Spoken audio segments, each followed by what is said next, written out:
Олар кімдер? Алгоритмдер. Алгоритмдер құтқарушылар немесе адамзат үшін жаңа тізбектер. Жоғары технологиялар мен жасанды интеллект әлемінде бір маңызды шындық жиі ұмытылады. Адамдар болмаса, бүгінде прогресс бағытын белгілейтін алгоритмдерде, платформаларда, көп мыңдаған корпорацияларда болмас еді. Өйткені барлық технологиялардың негізі адам болып қала береді. Оның идеясы, еңбегі мен шығармашылығы. Күн сайын миллиондаған адамдар, соның ішінде мен де бейнелер жасайды, посттар жазады, контент әзірлейді, өз ойларымен және тәжірибелерімен бөліседі.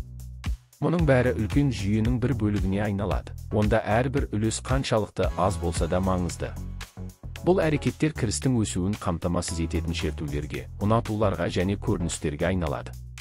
Ал корпоративтік табыс секунд сайын өсіп жатқанда сұрақ туындайды. Бұл платформаларды өмірмен толтыратындар не алады? Өйткені кез келген жұмыс, ол мазмұнды жасау, код жазу, немесе жай ғана платформамен әрекеттесу, құрмет пен әділ өтемақыға лайық. Басқа тілдерде, әрбір жұмыс ақылы болуы керек. Технология бұл адамдардың қолымен және ақылымен жасалған құрал, ол барлығына қызмет етуі керек. Платформаның тек алгоритмдер ғана емес, сонымен қатар оны тірі және құнды ететін миллиардтаған пайдаланушылар екенін есте ұстағанымыз маңызды. Бізсіз бұл құралдарда оларды пайдаланатын компаниялардың табысы да болмас еді. Алгоритмдер және адамдар болашақты шынымен кім басқарады?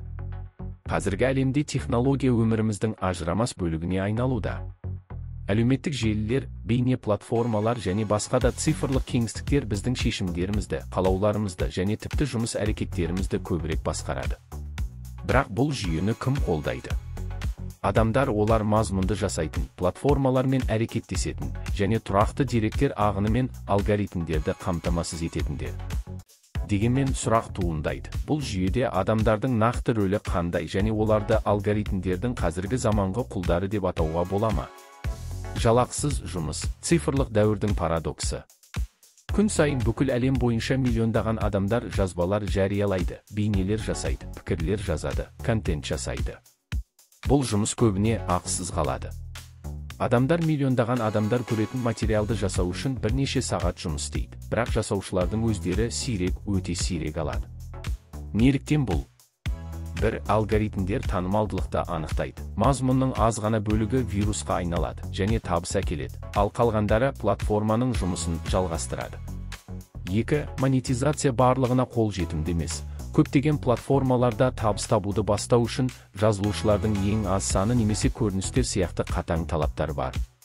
3. Ақшаның орнына деректер. Пайдаланушылар өздері түсінбей, өз деректерін беру арқылы платформалар үшін жұмыс істейді. Бұл деректер корпорацияларға үлкен пайда әкелетін мақсатты жарнама үшін пайдаланылады. Алгоритмдер. Жаңа жұмыс беруші. Алгоритмдер пайдаланушының назарын бөлуде шешуші рөл атқарады. Олар қандай мазмұнды, кімге және қашан көрсету керектігін шешеді. Бұл табыс тек материалдың сапасына байланысты деген елес тудырады. Шындығында, алгоритмдер көпшілік жасаушылардың жұмысын елемей, аудитория мен платформаның мүдделеріне бейімделеді. Дегенмен адамдарсыз алгоритмдер болуы мүмкін емес екенін есте ұстаған жөн. Бұл жүйелердің барлығы пайдаланушының өзара әрекеттесуіне, деректеріне және мазмұнына негізделген. Адамдарсыз ештеңе болмас еді. Платформалар, алгоритмдер, корпорациялар үшін пайда жоқ. Жүйеден шығу мүмкін бе? Көптеген адамдар өздеріне сұрақ қояды. Алгоритмдердің бақылауынан қалай шығуға және әділеттілікті қалпына келтіруге болады? Міне кейбір ықтимал жолдар. 1. Балама платформаларды құру. Пайдаланушылар өздерінің мазмұнын басқаратын және кірістің әділ үлесін алатын орталықтандырылмаған платформалар. 2. Алгоритмдердің ашықтығы. Алгоритмдердің қалай жұмыс істейтіні және кірістердің қалай бөлінетіні туралы көбірек ашықтықты талап ету. 3. Жасаушыларды қолдау. Қайырымдылық, жазылу және контентті тікелей сатып алу арқылы авторларды белсенді қолдау. Қорытынды. Цифрлық дәуір көптеген жаңа мүмкіндіктер әкелді, бірақ ол сонымен бірге құлдықтың жаңа түрін тудырды. Адамдар алгоритмдер үшін жұмыс істейді. Көбінесе мұны түсінбей, үлкен корпорацияларды өз еңбегімен қолдайды.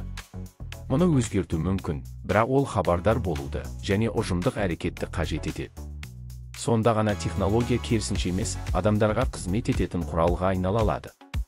Соңында алгоритмдер күнделікті өміріміздің көзге көрінбейтін өткізгіштеріне айналды.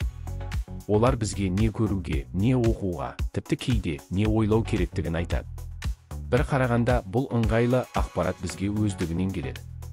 Бірақ алгоритмдер біздің қалауларымызды жай ғана көрсетпейді. Бірақ оларды жасағандардың мүдделерін басшылыққа ала отырып, оларды қалыптастыратынын түсіну маңызды. Мұны түсіну пассивті қатысушы болудың емес, таңдау еркіндігін сақтаудың алғашқы қадамы. Іске сәт. Видео ұнаса лайк басуды және жазылуды ұмытпаңыз. Авторы Ғалымжан Чауетов, Қазақстан.